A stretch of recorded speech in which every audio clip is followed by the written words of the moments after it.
Matapos akong mabuhay muli, sadyang iniwasan ko ang aking asawang si. Naghihintay siya sa labas ng kumpanya para sa akin pagkatapos ng trabaho, kaya dumadaan ako sa likod para makaiwas. Lumipat siya ng trabaho sa lungsod kung saan ako nakatira, kaya agad akong nagpa-assign sa mas malayong airbase para sumali sa isang lihim na proyekto. Dahil sa nakaraang buhay namin, kahit mayroon kaming arranged marriage mula pagkabata, paulit-ulit niyang ipinagpaliban ang kasal hanggang sa pareho kaming nakainom at nagkaroon ng hindi inaasahang relasyon. Palaging iniisip ni Maria Clara na sinadya kong painin siya sa pangyayaring iyon. Ngunit para mapanatili ang reputasyon ng aming mga pamilya, napilitan siyang pakasalan ako. Pagkatapos ng kasal, tuwing sinusubukan kong magkaroon ng marital relations, iniiwasan niya ako na parang ahas. Kapag ginamit ko ang aking otoridad para utusan siyang gampanan ang kanyang tungkulin bilang asawa, magalang siyang sasagot ng masusunod, Ginoo. Dahil dito, nalulungkot na lang ako at ginagawa ang kailangan ng mag-isa. Hindi ko inaasahan na dahil sa sobrang pagod, namatay ako agad. Nang magmulat ako ng mata, nakita ko ang magulong kama. Bago pa man ako makapag-react, narinig ko na ang malamig na boses ng isang babae. Tinawagan ko na ang iyong mga magulang. Sa loob ng 5 araw, magaganap na ang kasal.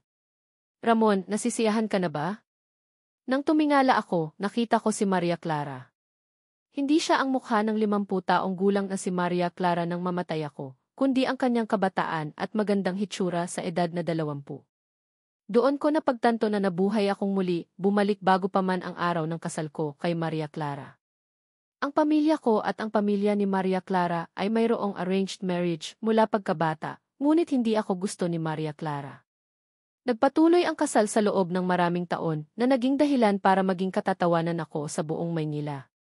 Hanggang isang araw, nakainom si Maria Clara at hindi ko sinasadyang nakita siya. Nagkaroon kami ng hindi inaasahang relasyon. Palaging iniisip ni Maria Clara na sinadya kong mangyari ang gabing iyon, kaya mas lalo niya akong kinamuhian.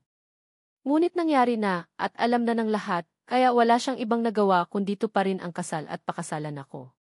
Pagkatapos ng kasal, napakalamig sa akin ni Maria Clara, habang sinubukan ko ang lahat ng aking makakaya para mahalin siya.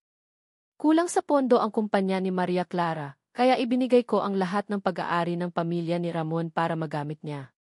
Sa bahay, hindi ako gumagawa ng ingay. Sinabi niyang gusto niya ng mga bulaklak, kaya ginawa kong hardin ang buong bakuran. Nag-alala ako ng higit sa 10 taon, at sa wakas ay nakakuha ako ng kaunting ngiti mula sa kanya, ngunit iyon ay paminsan-minsan lamang. Akala ko ay malamig lang siya, ngunit ngayon ko lang napagtanto na ibinigay na niya ang kanyang puso sa iba. Ang mga alaala ay parang mga langgam na kinakagat ang aking puso, masakit sa bawat sandali. Pinilit kong bumalik sa realidad, tumingala sa babaeng nasa harapan ko. Hindi mo kailangang pakasalan ako, kalmado kong sinabi. Maaari nating kanselahin ang arranged marriage. Sa pagkakataong ito, hindi ko sasayangin ang aking mahalagang oras sa isang babae na hindi ako mahal. Nang marinig ito ni Maria Clara, ngumiti lang siya ng malamig. Ramon, sinusubukan mo na naman ba ang iyong pa-hard to get na diskarte? Natigilan ako, naalala ko na noong bata pa ako, sobrang baliw ako kay Maria Clara na paulit-ulit akong nagdabog at sinasabing gusto kong kanselahin ang kasal, ngunit pinayuhan ako ng kanyang mga magulang.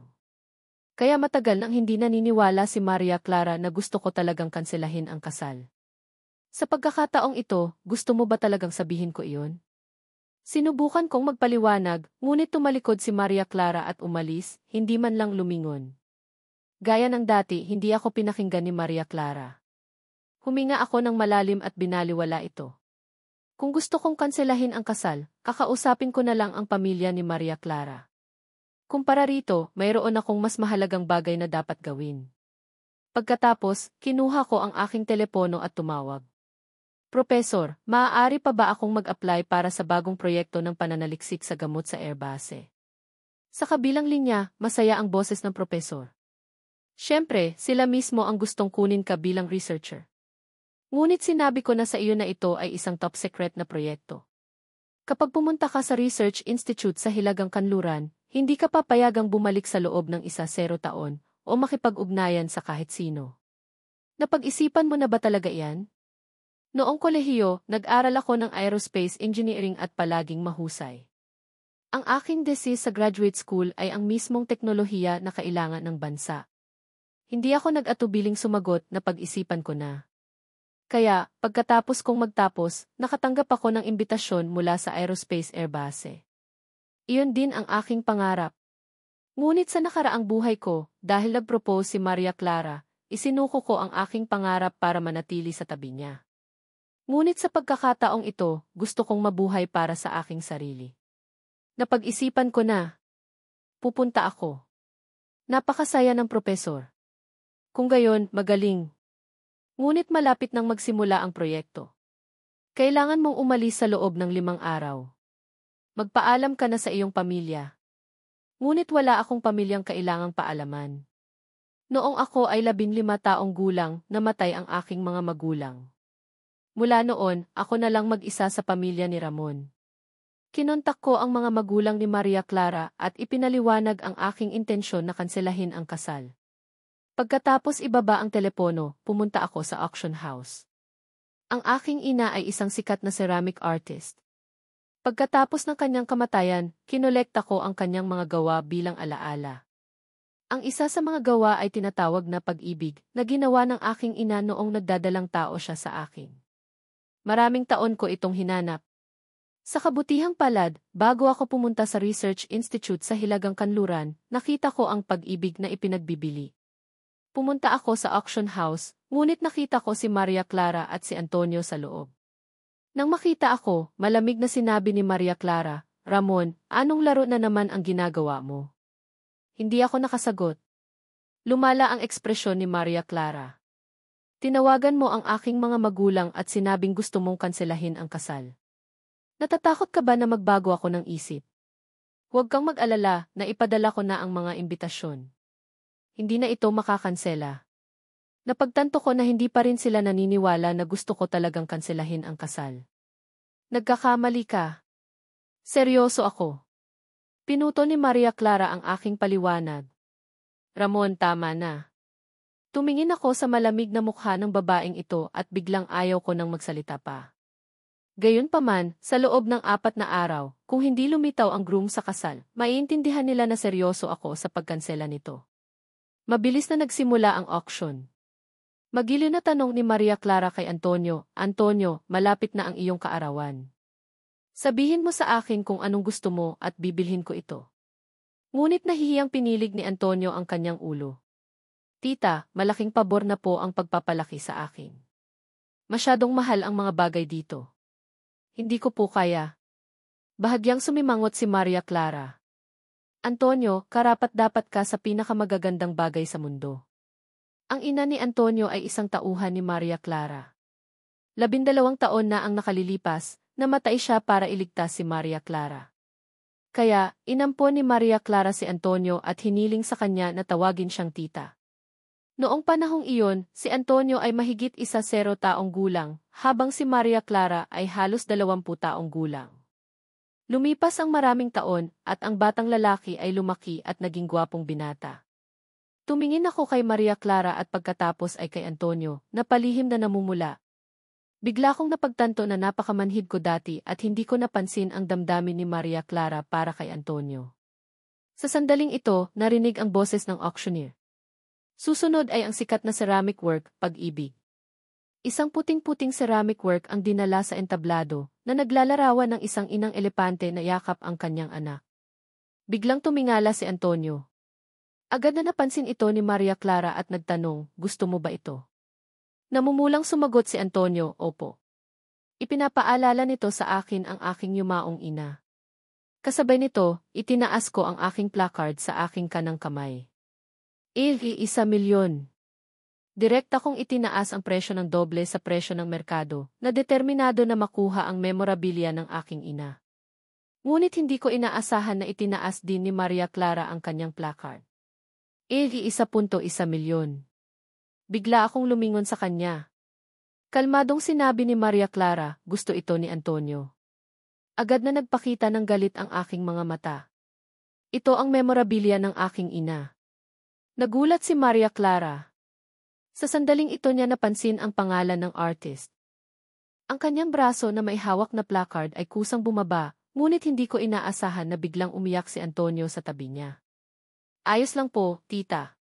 Hindi po ako karapat-dapat sa isang magandang bagay na tulad nito. Tumingin si Maria Clara sa bahagyang namumulang mata ng binata. Nakaramdam siya ng kirot sa kanyang puso. Agad siyang tumalikod at tinawag ang isang staff member. Mag-skyrocket bid para sa ceramic work na ito. Determined akong makuha ito. Ang skyrocket bidding ay nangangahulugan na kahit gaano kataas ang bid ng iba, magdaragdag si Maria Clara ng ₱1,000,000. Ito ay isang resolusyon na makuha ito sa anumang gastos. Naging maputla ang aking mukha. Maria Clara, nanginginig kong sinabi, kailangan mo bang gawin ito? Mula pagkabata hanggang sa kasalukuyan, hindi ako humingi ng kahit ano sa iyo. Ito lang ang tanging pagkakataon. Maaari mo bang iwanan sa akin ang memorabilia ng aking ina? Maraming beses itong binanggit ng aking ina noong nabubuhay pa siya. Ito ang memorabilia na gustong-gusto kong bilhin. Ngunit tumanggi si Maria Clara. Paumanhin, gusto ito ni Antonio. Ang aking braso na may hawak na placard ay bumagsak ng walang magawa. Bagaman nag-iwan ang aking mga magulang ng malaking mana para sa akin, tiyak na hindi ko kayang tapatan si Maria Clara. Sa huli, ang pag-ibig ng aking ina ay napunta sa mga kamay ni Antonio. Salamat po, tita. Gustong-gusto ko po ito. Tuwang-tuwa si Antonio nang tanggapin ito, ngunit hindi ko inaasahan na bigla niya itong bibitawan. Crack! Bumagsak ang ceramic work sa lupa, nabasag sa maraming piraso. Nawasak ang paboritong gawa ng aking ina. Dinala ko ang mga piraso sa bahay at sinubukang ipagkabit-kabit ang mga ito ng maingat. Ngunit nang mabuo ko lang ang isang pangunahing hugis, lumapit ang katulong sa bahay at sinabi, "Senorito, dumating na si Antonio." Nakaluhod siya sa labas ng gate ng mansyon, sinasabing gusto niyang humingi ng tawad sa iyo. Sinabi rin niya na kung hindi ka mismo lalabas at magsasabi na pinatawad mo siya, hindi siya tatayo. Hindi ako nag-abalang tumingala. Hindi ako makikipagkita sa kanya. Makalipas ang ilang sandali, biglang bumuhos ang ulan. Si Maria Clara, na may malamig na ekspresyon, ay pumasok sa mansyon ng mga Ramon.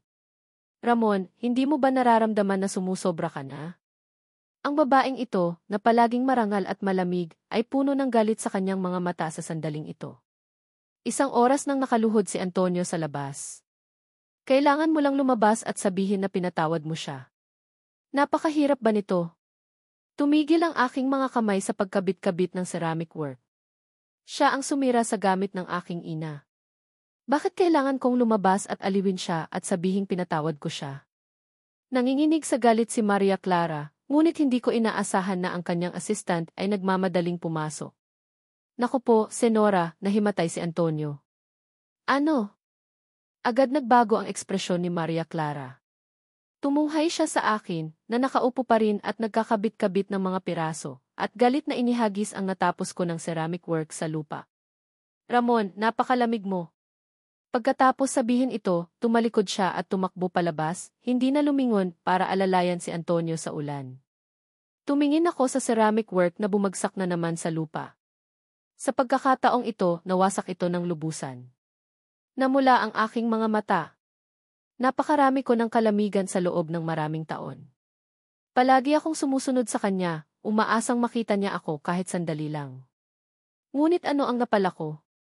Ito ay ang madilim na kamatayan sa nakaraang buhay, at ang malamig at walang pusong pagtrato sa buhay na ito.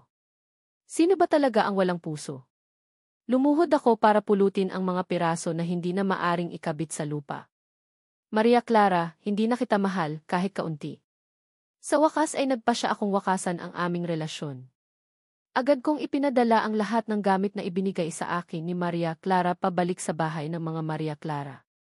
Sinabi na ibinigay niya ito sa akin, ngunit sa katotohanan, pinilit lang siya ng kanyang mga magulang. Basta't pinabili lang niya ito sa kanyang assistant. May isang gamit lang na hindi, ang heirloom jade pendant ng pamilya ni Maria Clara, na napakahalaga. Nagpasya akong ibalik ito kay Maria Clara ng personal. Ito ang huling pagkakataon na makikita ko siya. Ngunit hindi ko inaasahan na nang dumating ako sa labas ng kwarto ni Antonio sa ospital, maririnig ko ang kanyang boses. Tita, huwag kang maging masyadong mabait sa akin. Natatakot ako na masanay ako sa iyong kabaitan. kung magpakasal ka sa hinaharap, hindi ko kakayanin. Sa pamamagitan ng malinaw na salamin ng pinto ng ospital, nakita ko ang mukha ni Maria Clara na puno ng awa. Bilang tugon, itinaas niya ang kanyang kamay na parang hindi niya mapigilan ang kanyang sarili na yakapin si Antonio, ngunit pinigilan niya ang kanyang sarili. Ang kanyang kamay sa huli ay bahagyang inilagay lang sa kanyang ulo, ang kanyang mga mata ay puno ng pagpipigil. Huwag kang maging hangal. Kahit na magpakasal ako, magiging mabait pa rin ako sa iyo magpakailanman. Lumiwanag ang mga mata ni Antonio, ngunit hindi ko inaasahan na magpapatuloy si Maria Clara. Sinabi ko na sa iyo na maaari mo akong ituring na iyong tiyahin. Aalagaan kita habang buhay. Mula sa mga salita ni Ginoong Ramon, ang pangunahing aral ng kwento ay, dapat nating pahalagahan ang tunay na pagmamahal at hindi sayangin ang ating buhay sa isang taong hindi tayo mahal pabalik. Sa sandaling na pagtanto mong hindi ka pinahahalagahan, dapat kang maglakad palayo at maghanap ng kaligayahan sa iyong sarili. Matapos niyang sabihin iyon, agad niyang inalalayan si Antonio, hindi pinapansin ang aking presensya, at umalis sa party. Napasimangot ako. Ako pa rin ang host ng party, kaya kung may mangyari kay Antonio, ako ang masisisi. Para maiwasan ang mas malalaking problema, nagpa siya akong sundan sila. Ngunit nang malapit na ako sa itim na Bentley ni Maria Clara, narinig ko ang mabibigat na paghinga ni Antonio. Tita, ang init. Sobrang higpit din sa ibaba. Itataas ko na sana ang aking kamay para kumatok sa kotse nang huminto ako. Ako pa nga ay nakaramdam ng kakaiba, lalo pa kaya si Maria Clara. Narinig ko siyang nagsalita ng may pag-aalala. Antonio, uminom ka na ba ng gamot na insik? Agad kitang dadalhin sa ospital. Ngunit sa loob ng kotse, niyakap na ni Antonio si Maria Clara. Huli na, tita. Hindi ako comfortable. Kailangan lang kita. Ang mahinang at magandang boses ng batang lalaki ay tila direktang ibinuhos sa pinakasensitibong nerbiyo ng isang babae. Si Maria Clara, na kinokontrol ang kanyang sarili, ay nawala ang lahat ng kanyang rason nang marinig niya ang confession. Sige, mahina niyang sagot. Agad na lumundag ang batang lalaki na parang hayop at sinunggaban siya. Sa harap ng aking mga mata, nagsimulang gumalaw ng marahas ang kotse, at sa loob nito ay naririnig ko ang mga tunog na hindi ko kailanman narinig mula kay Maria Clara, kaakit-akit, nakabibighani, puno ng tukso. Umiti ako ng may kapaitan. Sa nakaraang buhay, kami ni Maria Clara ay kasal ng 20 taon, at ang bilang ng mga pagkakataong naging malapit kami ay kayang bilangin sa isang kamay. Maging ang pagiging isang buwan ng pag-uwi ay isang regalo sa kaarawan na kinailangan kong magmakaawa para dito sa aking ika-negatibo 35 kaarawan. Akala ko ay hindi lang interesado si Maria Clara sa usaping iyon. Ngunit sa pakikinig sa marahas na tunog sa loob ng kotse, napagtanto ko na hindi siya walang interes, kundi walang interes sa akin. Tumalikod ako. Siguro mas mabuti na ito. Sa buhay na ito, nakuha ng lahat ang talagang gusto nila. Bumalik ako sa party. Pagkalipas ng 2 oras, unti-unti nang natatapos ang party. Bumalik ako sa lounge para uminom ng isang basong orange juice. Nang maupo na ako, bigla kong naramdaman na nag-iinit ang aking lower abdomen. Agad kong napagtanto na may mali. Ako ay malapit nang humingi ng tulong ng isang malamig na boses mula sa pinto ang umalingaungaw. Ano, nahihirapan ka ba sa pinirahan ka? Agad akong tumingala at nakita ko si Maria Clara na hindi ko alam kung kailan nakatayo sa harap ng pinto. Agad kong napagtanto na nilagyan niya ng gamot ang aking orange juice. Galit akong sumigaw, Maria Clara, anong ginagawa mo? Ngumiti ng malamig si Maria Clara at humakbang. Ako ang dapat nagtatanong sa iyo kung anong ginagawa mo. Bakit mo pinaglagyan si Antonio? Dahil lang ba hindi niya sinasadyang basagin ang memorabilia ng iyong ina, sinubukan mo na siyang lasunin? Gusto mo siyang mapahiya sa harap ng lahat, sirain ang kanyang reputasyon. Bata pa siya. Ako ay lubos na nagulat. Wala akong kinalaman dito. Tinanong ko na si Antonio at sinabi niyang iisang basong tubig lang ang ininom niya ngayon at ikaw ang nagbigay. Malamig na nagpatuloy si Maria Clara, kung hindi ikaw, sino? Nagsalita ako, biglang naramdaman na malamig ang buong katawan ko. Hindi ko ginawa iyon, ngunit sa puntong ito, kahit anong sabihin ko, hindi na ako paniniwalaan ni Maria Clara. Sa kanyang mga mata, isa na akong taong may kasamaan na hindi na maaaring patawarin. Sa eksaktong sandaling iyon, totoong naunawaan ko kung ano ang absolute favoritism. Isang pangusap lang ang sinabi ni Antonio at hindi na nagtanong si Maria Clara at agad na hinatulan ako ng kamatayan. Nababaliw talaga ako. Napatawa ako ng malamig, sinusubukang bumaling para kunin ang telepono para tumawag ng ambulansya, ngunit mabilis itong inagaw ni Maria Clara. Maria Clara, anong ginagawa mo? Tiningnan ako ni Maria Clara mula sa itaas at malamig na sumagot, ang gamot na ito ay napakalakas. Walang saysay na tumawag ng ambulansya. Ang tanging paraan para makaligtas ka ngayon ay ang magmakaawa sa akin. Bago ko pa maintindihan, magmakaawa sa iyo para ano? Siyempre, para tulungan kitang labanan ang gamot, malamig nang umiti si Maria Clara. Ngunit hindi ako tutulong ng walang kondisyon. Kailangan mong lumuhod at humingi ng tawad kay Antonio para tulungan kitang labanan ang gamot. Hindi ako makapaniwala nang tiningnan ko siya.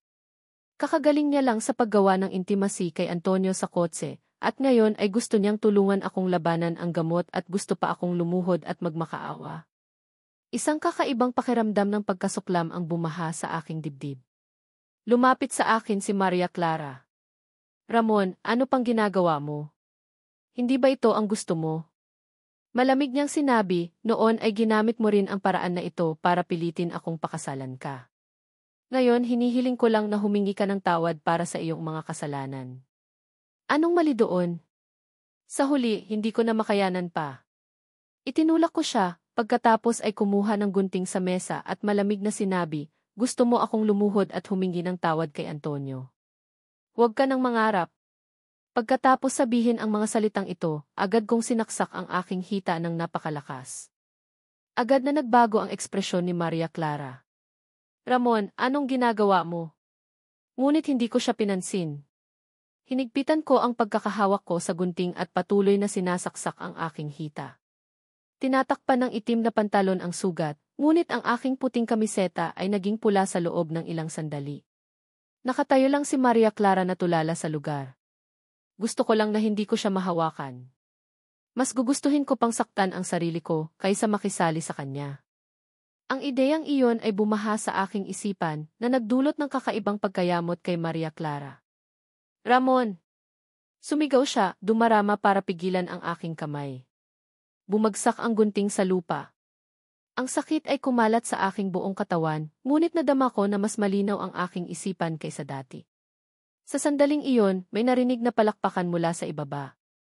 Halata na hinihintay ng lahat ang maging host ng party ng kaarawan. Sinubukan kong tiisin ang sakit, itinulak ang kamay ni Maria Clara, lumabas sa kwarto, at naglakad pababa sa hagdan. Nang makita ako ng lahat na natatakpan ng dugo, sumigaw ang buong bulwagan sa pagkabalisa. Ngunit hindi ko pinansin. Tinaas ko ang aking baso ng alak at mumiti sa lahat. Maligayang kaarawan sa akin. Hinihiling ko sa aking sarili ang isang maningning na kinabukasan. Pagkatapos sabihin ang mga salitang iyon, hindi ko na napigilan pa at nahimatay sa lugar, ang sigawan ni Maria Clara sa pagkabalisa. Gumising ako sa ospital pagkatapos mahimatay sa loob ng isang araw at isang gabi. Nang makauwi ako mula sa ospital, hindi ko inaasahan na dadalhin ni Maria Clara si Antonio. Na-investigate ko na ang gamot, mahigpit na sinabi ni Maria Clara. Nilagay ito ng iba. Hindi ka kasali. Wala akong sinabi. Sa tabi ko, punong-puno ng luha si Antonio. Tito, kasalanan ko kung bakit nagkamali ng pag-unawa si tita. Para humingi ng tawad, ginawa ko mismo ang isang wedding vest para kayo ni tita bilang regalo sa inyo. Sa sandaling ito, tiningnan ko ang vest sa kanyang kamay. Bumalik ang mga alaala ng aking nakaraang buhay. Ngumiti ako ng malamig. Gumawa ka ng damit nang hindi tinitingnan ang sukat. Paano ko magkakasya sa vest na ito? Bago ang kasal sa aking nakaraang buhay, binigyan din ako ni Antonio ng isang vest na ginawa niya mismo. Ngunit sa nakaraang buhay, malamig lang na sinabi ni Maria Clara, kumain ka ng kaunti, hindi ba magkakasya na? Kaya 2 araw bago ang kasal, hindi ako uminom ng kahit isang patak ng tubig. Sa huli, nahimatay ako sa kasal. Sa buhay na ito, syempre hindi ako magiging tanga. Nang marinig niya akong sabihin iyon, namutla ang mukha ni Antonio. Paumanhin, gulat niyang sinabi. Dahil lang gumagawa ako ng vest, lagi kong iniisip ang sarili ko bilang groom. Sa pagkarinig nito, agad na tumingala si Maria Clara sa kanya. Ang kanyang mga mata ay puno ng komplikadong emosyon. Bilang tugon, tinakpan ni Antonio ang kanyang bibig na parang napagtanto niya na may sinabi siyang mali. Ang kapaligiran ay biglang naging napakakaiba hanggang sa tumawa ako ng malamig. Kung gayon isuot mo ang vest. Natigilan si Antonio at agad na sumama ang mukha ni Maria Clara. Anong pinagsasabi mo? Ano ba ako kay Antonio? Yumuko ako ng nanunuya. Mukhang ang may kasalanan ay madaling nagulat, kung gayon ay maaari ring hayaan ang iba na isuot. Hindi ako papayag sa ito. Nagalit si Maria Clara, ngunit malamig lang na sinabi, gayon paman, hindi ako ang magsuot nito. Sumimangot si Maria Clara. Ano ang ibig mong sabihin? Pareho lang ang ibig kong sabihin, tumingala ako at muling dahan-dahang sinabi ang bawat salita. Ayaw kitang pakasalan at hindi ako dadalo sa kasal bukas. Sinusubukan mo na naman ba ang hard to get na diskarte? Susuntukin na sana ako ni Maria Clara, ngunit nang makita niya ang aking malamig na mga mata, nabigla siya. Ang kanyang tingin ay dumapo sa aking hita, kung saan ang bendahe ay mahigpit na nakapalibot. Sa hindi sinasadya, naalala niya ang nangyari kagabi, nang mas gugustuhin kong sasaktan ang sarili ko, kaysa mapalapit sa kanya, isang kakaibang pakiramdam ng pagkabigo ang biglang bumaha sa puso ni Maria Clara. Ramon, malapit na ang kasal. Huwag ka nang magkagulo pa, totoo, baka nagtatampo lang ako dahil pinapabayaan niya ako nitong mga nakaraang araw. Pagkatapos ng galit, masaya akong naghihintay sa araw ng kasal tulad ng dati. Ganoon ang iniisip niya. Ang mga mata ni Maria Clara ay dumapo sa vest na nakalagay sa gilid. Inisip niya na babagay pa sana sa kanya na pigilan ang pagkain at inumin upang magkasya sa vest na iyon, ngunit sa hindi inaasahan, tinanong niya, kung gusto mo ang dating vest na ginawa, isuot mo na lang iyon. Agad na tumingala si Antonio, tita. Ngunit hinaplos lang ni Maria Clara ang ulo niya, ayos lang, gagawa na lang ako ng bago sa susunod. Bahagyang nataranta ang mukha ni Antonio, ngunit masunurin pa rin siyang tumango. Umalis si Maria Clara kasama si Antonio, ngunit hindi nagtagal bumalik si Antonio. Nakatayo siya sa harap ko, at malamig na dumiretso sa punto, Ramon, nakita mo na ba lahat sa kotse kahapon? Sa harap ko, walang bahid ng pagkamahiyain si Antonio, tanging ang malinaw na kaaway lang. Hindi ako sumagot ng direkta, tanong ko lang, ikaw ba mismo ang naglagay ng gamot? Hindi rin ito itinanggi ni Antonio. Matagal na akong mahal ni tita. Binigyan ko lang siya ng pagkakataon. Naliwanagan ako. Sa aking isipan, hindi ko lubos na naunawaan kung sa pagitan ni Maria Clara at Antonio, siya ba ay one-sided o two-sided, at ngayon siguraduhin ko iyon. Kaya sinabi ko, hinihiling ko sa inyo ang kaligayahan. Nasabi ko ang mga salitang ito mula sa kaibuturan ng aking puso, ngunit agad na nagalit si Antonio. Ramon, itigil mo na ang iyong mapanuyang tono. Pero kailangan kong aminin, mas mahusay ka na ngayon. Noon, isa ka lang alipin na nakabuntot sa kanya, ngayon, alam mo na kung paano magpanggap na marangal. Sa kasamaang palad, walang nagbago. Akala mo ba dahil mas gugustuhin mong mamatay kaysa mapalapit kay tita kahapon, titingnan ka na niya sa ibang liwanag? Huwag kang mangarap. Ngayon, ipapakita ko sa iyo kung sino ang tunay na mahalaga sa kanya. Pagkatapos sabihin ang mga salitang iyon, tumakbo siya papunta sa akin at tinakpan ang aking bibig at ilong ng tuwalya. Isang mabaho, matapang na amoy ang kumalat. Nagulat ako, sinusubukang bumaling, ngunit ang aking binti ay nasaktan at ako ay hindi kasing lakas ni Antonio. Bukod dito, inisip ng mga maid na napakapribado ng usapan kaya umalis na sila. Walang saysay ang aking pagsisikap. Sa huli, nawalan ako ng malay. Nagising ako sa init at pagdilat ko ng mata, nakita ko ang pula at nagliliyab na dagat ng apoy. Nakahiga si Antonio sa tabi ko. Nakaramdam ako ng galit at galit na sumigaw, sinunog mo ang bahay ko. Nababaliw ka na ba? Ngunit malamig lang nang umiti si Antonio. Hindi ba ang akala mo ay may nararamdaman ako para sa iyo? Kung gayon ngayon, ipapakita ko sa iyo kung gaano ako kamahal. Pagkatapos sabihin ang mga salitang iyon, ang nag-aalalang boses ni Maria Clara ay umalingaw-ngaw mula sa labas. Antonio! Nasaan ka na? Ang kasamaan sa mga mata ni Antonio ay agad na nawala at sumigaw siya sa gulat, tita, narito ako, tulungan mo ako. Mabilis na tumakbo si Maria Clara papasok sa kwarto. Nang makita niya ako, bahagyang nag-alinlangan siya, ngunit ang masakit na sigaw ni Antonio ay agad na bumaling sa kanya. Antonio! Nagmamadali niya siyang inalalayan habang dumaraan sa akin. Sinabi ni Maria Clara, Ramon, ililigtas ko muna si Antonio at babalikan kita. Pagkatapos sabihin iyon, nagmamadali siyang umalis. Bahagya akong umiti ng mapanukso. Kinagat ko ang aking ngipin at tiniis ang sakit sa aking binti. Ginamit ang lahat ng aking lakas para gumapang papunta sa pinto. Hindi na ako naniniwala sa sinabi ni Maria Clara. Kailangan kong iligtas ang sarili ko. Pagdating ko sa unang palapag, nakita kong halos lamunin na ako ng apoy. Nililinis ni Maria Clara ang daanan sa labasan, habang si Antonio ay nakatayo lang sa tabi niya na nagmamasid. Nang makita ako, nagbago ang kanyang ekspresyon. Hindi ko sinabi na maghintay ka? Ngunit hindi pinapayagan ng sitwasyon ang mga argumento. Inalalayan na sana ni Maria Clara si Antonio sa labas nang biglang marinig ang isang sigaw. Mag-ingat! Sumigaw si Antonio nang may alarma. Isang poste sa bubong na nasunog ng apoy ang bumagsak sa direksyon ko. Ramon! Ang mukha ni Maria Clara ay naging kulay abo, sinusubukang tumakbo upang iligtas ako. Ngunit sa parehong oras, isang poste ang bumagsak sa direksyon ni Antonio. Sa sandali ng buhay at kamatayan, lumingon si Maria Clara at hinarangan si Antonio.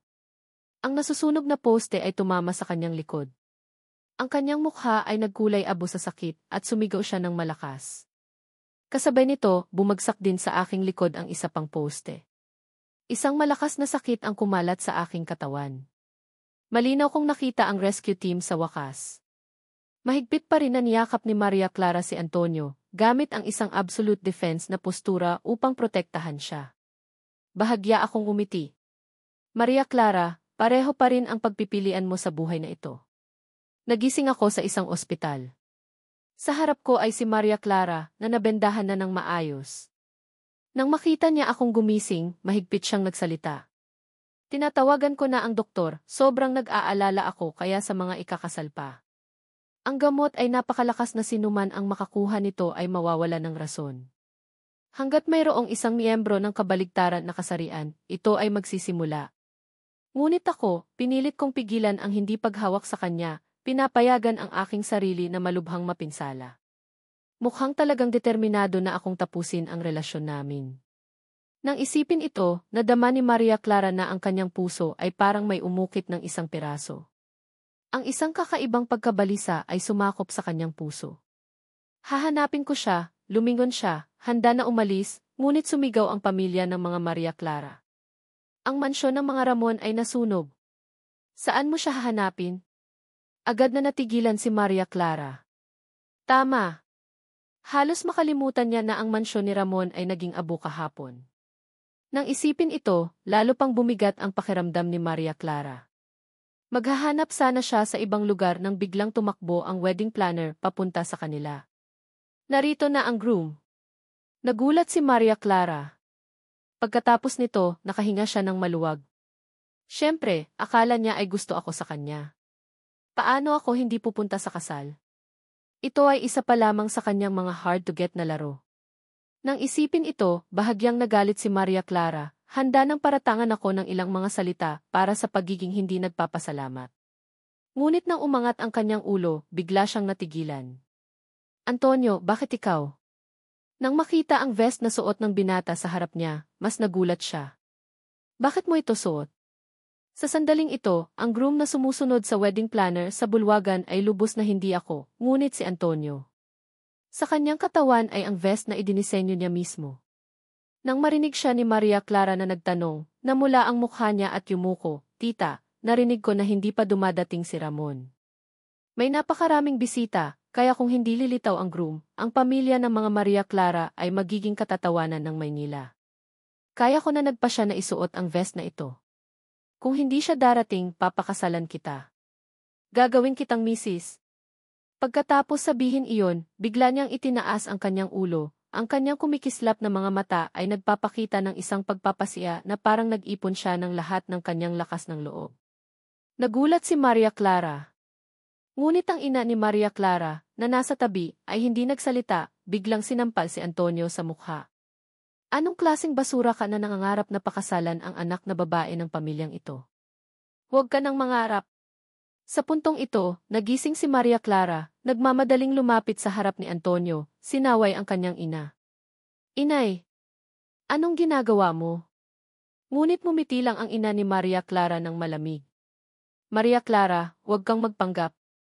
Alam ng lahat na mayroon kayong malabong relasyon. Sabihin mo sa akin ang totoo, dahil ba sa basurang ito kaya gustong kanselahin ni Ramon ang kasal? Kumipot ang mga mata ni Maria Clara. Bago pa man siya makapagsalita, nagsimulang umiyak si Antonio. Ginang, kung gusto mong sisihin, sisihin mo ako. Mahal ko si tita. Hindi ko napigilan ang aking sarili. Humingi ako kay tita na makipagrelasyon. Lahat ng ito ay kasalanan ko. Walang kinalaman si tita sa anumang ito. Halos mahimatay si Maria Clara. Nakipagrelasyon na sila? Niloloko ko kayong dalawa, sabi niya sabay sigaw sa kanyang anak at sa kanyang inaalagaan. Ngunit sumigaw ang ama ni Maria Clara. Tama na. Dahil sa kanyang malakas na sigaw, nagtigil ang nanay ni Maria Clara. Tinignan ng taimtim ng kanyang asawa si Antonio. Pagkatapos ng ilang saglit, nagsalita siya. Sa sitwasyon na ito, si Antonio lamang ang makakaganap bilang groom. Nanlaki ang mata ni Antonio pero sumigaw ang nanay ni Maria Clara. Nababaliw ka na ba? Anong sinasabi mo? Mayroon ba kayong ibang ideya? Pagalit na tanong ng kanyang asawa. Ngayon ang araw ng kasal. Andito ang lahat ng sikat sa Maynila. Kung walang groom, gagawin tayong katatawanan. Kung papalitan natin ang groom, kakaunti lamang ang mga tao ang mag-uusap. Pero kung walang groom, iisipin ng mundo na si Maria Clara ang iniwan. Kung kaya't mahalaga ang kasal. Si Antonio ba talaga kaya ang gumawa nito? Kung hindi, sino ang ating palitan? Paano ba? Huwag na tayong maghintay. Anong sa tingin mo, Maria Clara? Tinignan siya ni Antonio na mayroong pag-asa, ngunit bigla itong nagsalita. Hindi siya pwedeng magpakasal kay Antonio. Si Maria Clara. Tinignan ng masama ang kanyang anak ni Antonio. Maaaring hindi ito angkop na kompetisyon sa mata ng mundo. May mas mahalaga pa bang paraan kaysa pakipag-usapan ng lahat? Hindi natin gagawing katatawanan. Si Maria Clara ay gumagawa ng tama. Sumunod, tumahimik ang nanay ng bigla. Ito ang tamang lugar para sa lahat. Tinapos ng nagmamadali ng ama na dapat magsimula ng muli. Sinagot siya ni Maria Clara, sabi ni Maria Clara, si Ramon ay umalis. Sumunod si Maria Clara kay Antonio. Naghintay sila ng sagot. Sumunod silang umalis. Sa oras para sa seremonya, nagsimula ng pumalakpak sa labas. Hinila ni Antonio si Maria Clara. Si Maria Clara at si Antonio ay matagal nang magkasama sa oras na iyon. Kapag si Ginoong Ramon ay 10 taong gulang, tinuruan siya ni Maria Clara. Hindi lamang nagustuhan ang kanyang ganda, pero magustuhan din ang pamilya ng mga Maria Clara. Nagustuhan din niya ang mga bagay na ginawa ni Ginoong Ramon pero hindi nila kinakausap tungkol rito o tungkol kay Ramon at nakalimutan na sila dahil sa kanila. Naramdaman ni Ginoong Ramon na maaari pa siyang pakasalan pero natatakot na sabihin o tanungin si Ginoong Maria Clara. Dahil sa mga bagay na ito kay Antonio, kailangan niyang pakasalan si Ginoong Ramon kahit ano paman. Hindi ako pwedeng magpakasal kay Antonio. Pinaputi ni Antonio ang mukha. Sumagot si Maria Clara. Bakit nagmamahal ka? Hindi tumingin si Ginoong Ramon kay Ginoong Antonio. Naghintay lamang siya. Nagpapaliwanag ng mahinhin na ang kanyang tatay ay si Ginoong Ramon. Tuturuan si tatay na gawin ito. Hindi nakalilimutan ni tatay, tulong kanya. Nagpaalam si Ginang Maria Clara. Umiyak ang tatay. Humiwalay si Ginang Maria Clara kay Ginoong Antonio. Ang relasyon na nais ng lahat sa mundo. Pinlano ni Ginoong Ramon na magtrabaho roon ng 10 taon. Tinanong si Maria Clara kung magkasama ba silang dalawa. Pupuntahan kita. Sabi ng ina niya, magkasama tayo. Mahal ko si Ginoong Ramon. Bumagsak ang ulo.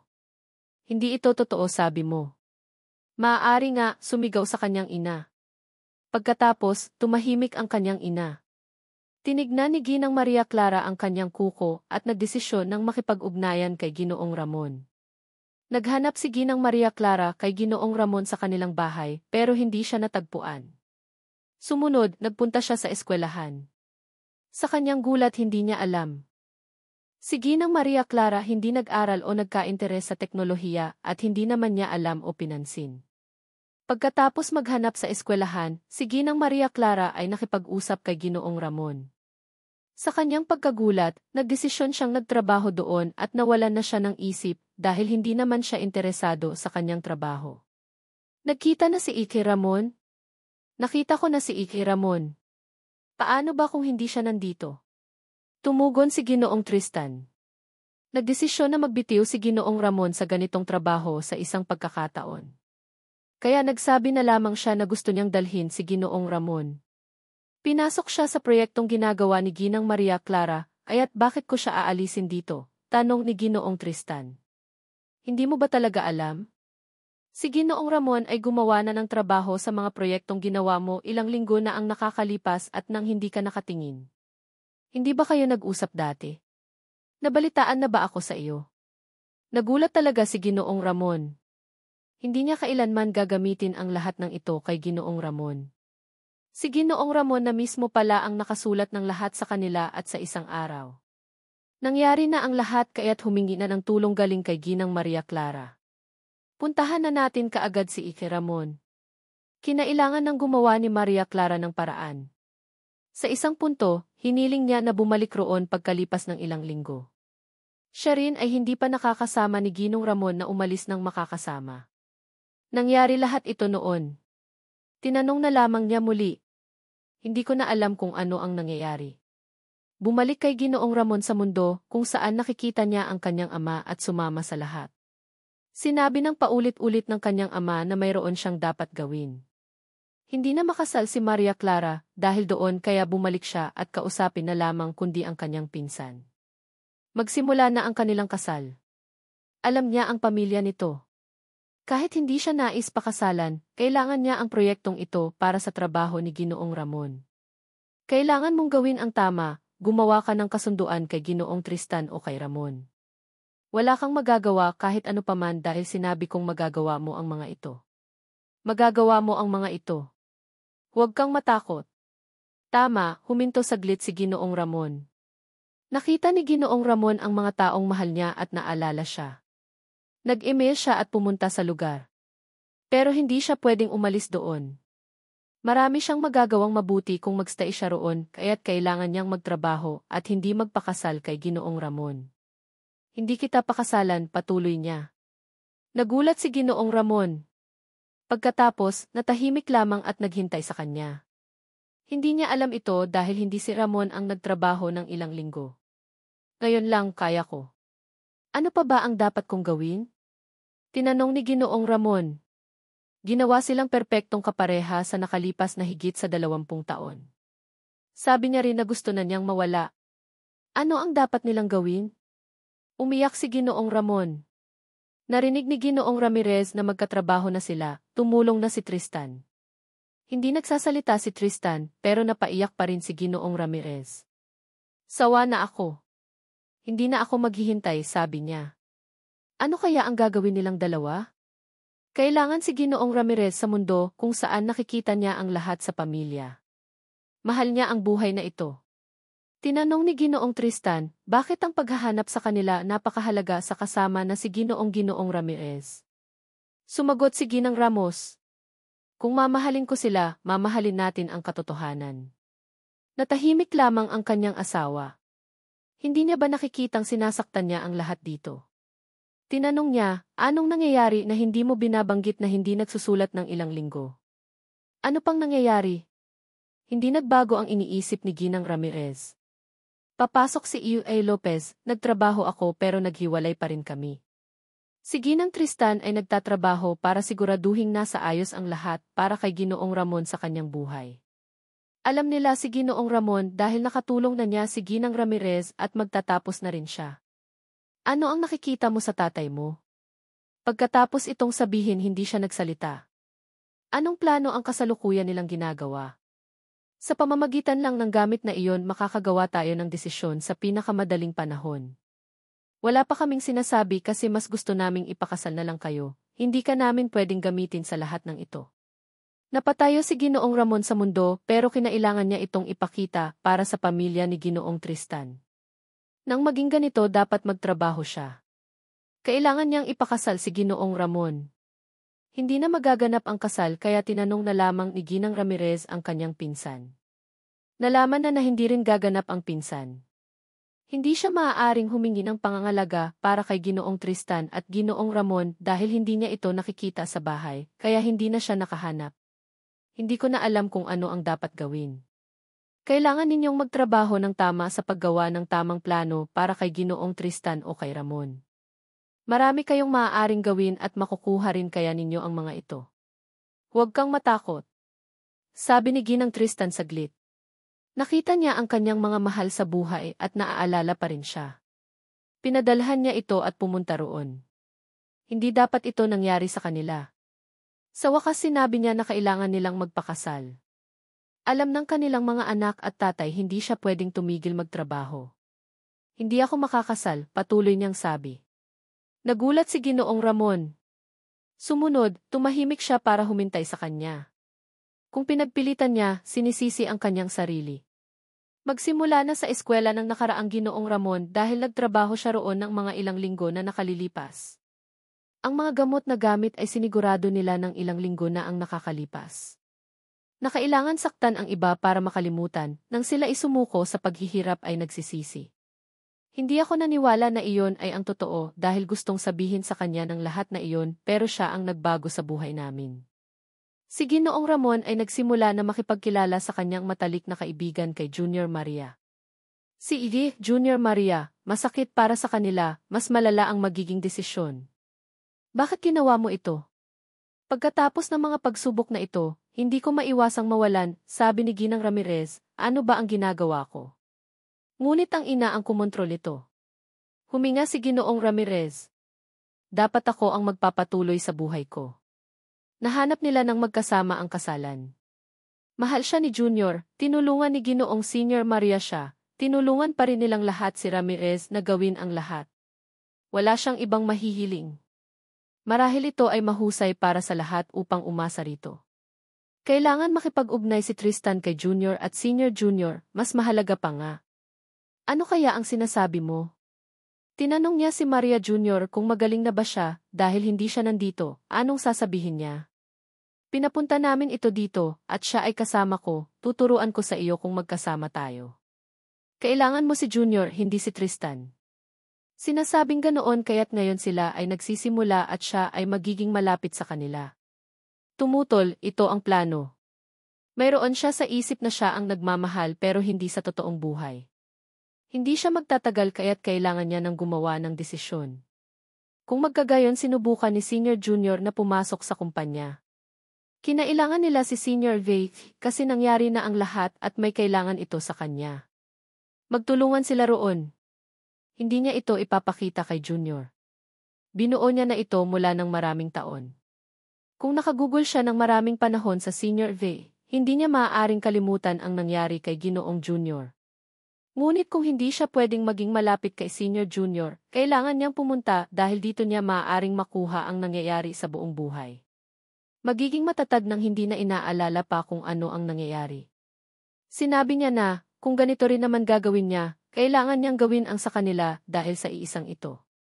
Bakit ang kinakailangan ay ipakasal ng dalawa kung isa lang kailangan? Pagkatapos itong sabihin, lumabas si Ginoong Ramirez, hindi ito nangyari sa mga nakalipas na 20 taon. Sa lahat ng malungkot na nakita mo, sa dulo na lamang mangyayari ang totoo. Kaya alam ng lahat ang tungkol sa pagiging tunay ni Ginang Ramirez. Sa oras na makikita mo nagpapakasal. Kailangan hanapin si Tristan o ang kanyang ama, kaya kailangan itong gawin para kay Ramon kung hindi babaliwala ang lahat ng nangyari. Sinabi niya sa kanila na hindi pupunta ang mga ito, kaya sinabi niya lang, kung ito ang lahat ng mayroon sila, ayaw na niya ng ano paman. Kinailangang gawin ito at ito ang plano. Sinabi nila na magpakasal lang kahit sino ang ipapakasal at gawin ang kasal na mayroong isa lamang sa kanilang ang magpakasal. Pinagpilitan ng kayang magkasama ang puso ni Ginang Ramirez para lumabas sa kanyang kasal para magkasala lang kung anuman ang mayroon ng lahat. Ako si Junior sa mga nakakita ng buhay na ito. Nagpasimula si Ginang Ramirez at ginawa ang proyektong hindi niya ipinagtanggol. Napunta sa labas ang lahat. Hindi nagtapos. Ngayon nakita na ng lahat. Lahat ay mayroon na. Hindi dapat ganoon na lamang. Hindi ako babalik, patuloy pa rin si Ginang Ramos. Napalaki ang mata ni Ginoong Ramos. Binalik ito, naghintay. Mayroong bagay para gawin ang nagpasya para kausapin si Senior V. Mayroong iba sa kanila sa likod kaya't hindi magsisimula kung gusto man o hindi. Doon nila dapat sabihin. Binaliwala nila ito kahit na mayroong malakas na gamit. Lahat ng mga kahon ng bulaklak ay tila walang halaga. Kaagad na naakit ng ganitong kalaking eksena ang napakaraming atensyon ng mga tao. Nagbayad rin si Clarice sa mga taong tumutulong sa kanyang humingi sa akin ng tawad. Sa pagkakita sa akin, sinasabi nila, Ariel, nagmamakaawa si Clarice sa iyo. Kung magsabi ka lamang ng tatanggap ka ng 1,000,000 piso. Tumulong ang maraming tao sa labas.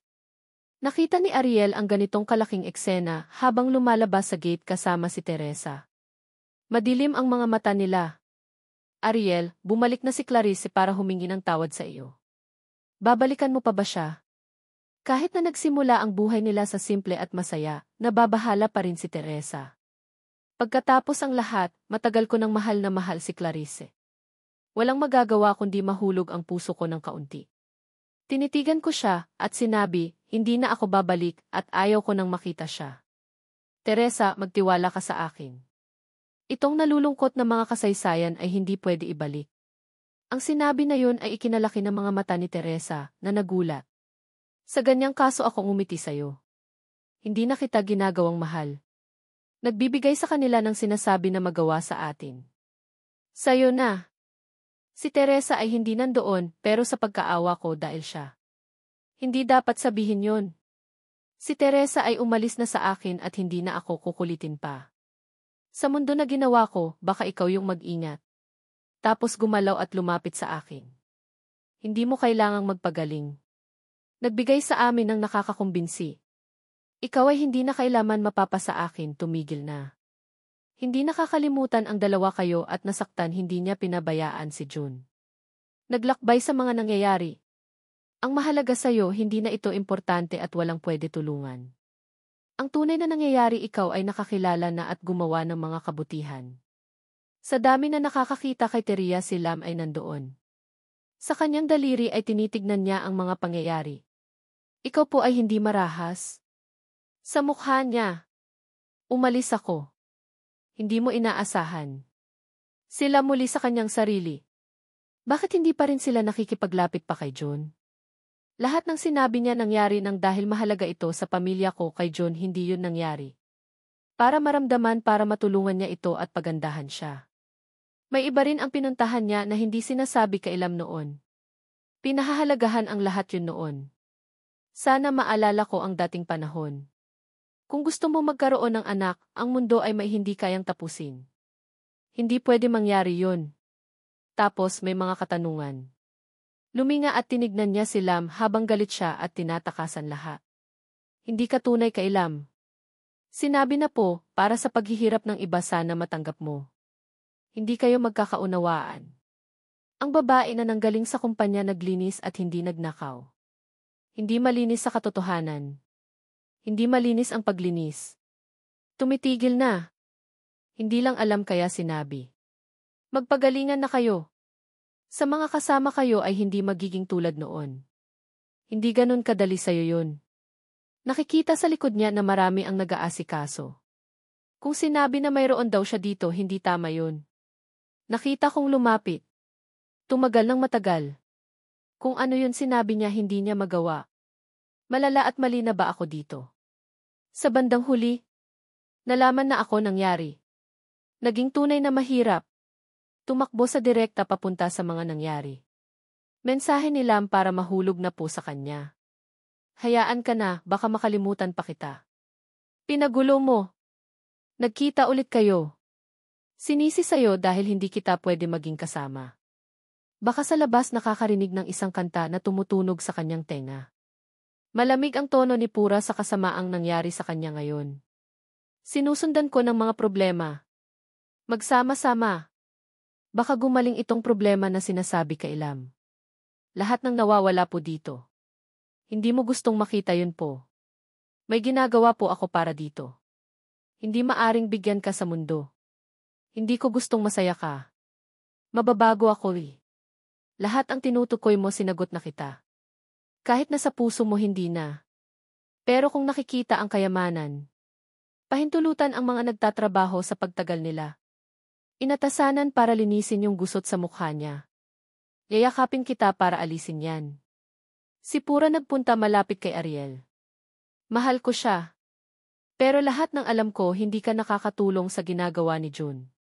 Hindi kayo mapapakiusapan na sabihin sa lahat na hindi ganun kadaling mapakiusapan silan. Malakas nang lumipat ang nagtatrabaho ay nangyari para wala na siya maisip. Sa lahat ng nagaganap kay Lam sa kanyang paggagamot.